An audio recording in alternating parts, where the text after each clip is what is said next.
Cool. I have something I'm going to read to you, and then you can give me your thoughts. Okay.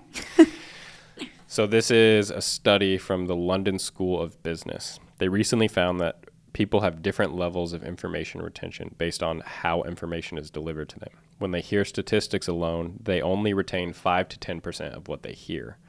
When the statistic is coupled with a picture that relates to it, it jumps to about 25%, which is a solid increase. But when stories are used to convey that same information, retention jumps to a remarkable 65 to 70%. Whoa. What does that make you think about? So many things. One thing it makes me think about is back when I was in undergrad, we learned that scare tactics are very ineffective for long-term change. So it'll grab attention and then it will disappear out of people's memories. And I think statistics can be used for that a lot, to just kind of jolt people and get their attention. But then later you're trying to recall it and you're like, I don't know exactly what it was.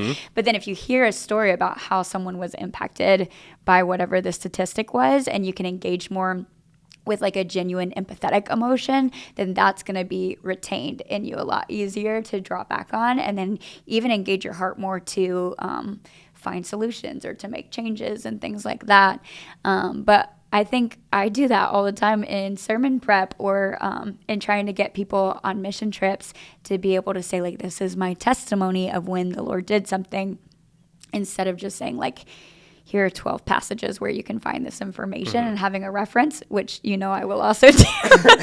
This is, it's usually more effective to share, which reminds me of, I think it's in Revelation, that our testimonies are the spirit of prophecy. And so when we share it, other people can kind of latch onto that and say, like, oh, maybe that could be something that could happen for me. And then with mission trips, instead of saying, like, we're sending a trip to Scotland this week, and so instead of saying, here are the stats for everything happening in Scotland while we're going, which would be like maybe page 1 of a brochure I would give someone, saying, and the last time I was there, I got to talk to a Muslim woman who was very universalist for a Muslim, and she was sharing stories of leaders in her faith that she thought was impactful, and she's built her life on these leaders of her own faith. And then I was like, actually, these are like 1-to-1 of what Jesus actually did in his ministry, and got to share the gospel through stories that she had heard that were impactful, that were like rooted in scripture of what Jesus had actually did.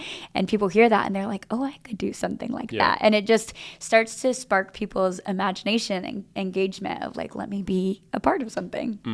Yeah. Guys, the Bible. The Old Testament is a giant story that's really easy to remember. Like, we can tell our kids these stories and you can remember them. And very easily. And you realize the way that the Old Testament, for at least the early chapters and books, so much of it is this story that's playing out that draws you in. It's not just statistics. There are portions of scripture that are the statistics, but what it starts with is the story of God.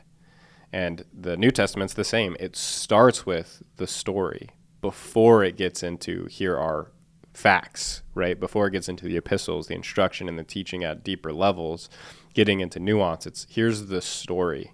Remember this at 70% instead of 5%, right? And how much of Jesus' ministry is just parables, where he stands there and he tells a story that grabs you and draws you in. It's not just, this is true. He has this is true things, but he uses a story to paint a picture that he then at the end can go, so this. Yeah. Right? So it's just so interesting. When I saw that, I was like, wow, it's almost as if God created us and knew that 70% better retention if we process things through a story, through a narrative experience. And so the Old Testament is that way. And then all of a sudden you get the New Testament, and Jesus, as our example, teaches through parables, through stories, to draw people in and to grip them in a way that if you just say what is true, it doesn't.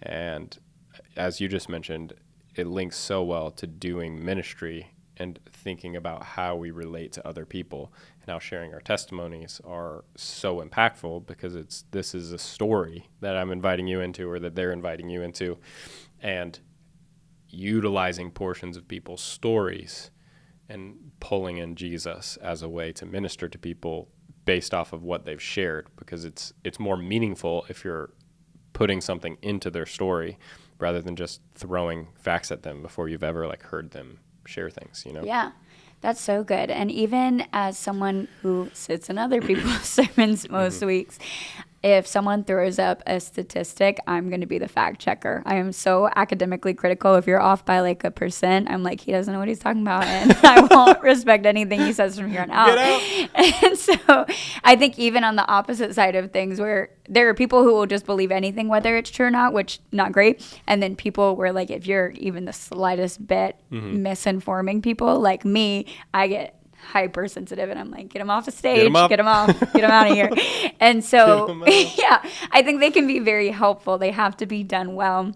But if I hear someone give this statistical information in a personal story, I'm like, that's their experience, and I'm not an expert in that. So like, yeah, I'll believe that. It's so much easier to like take that in. Very true.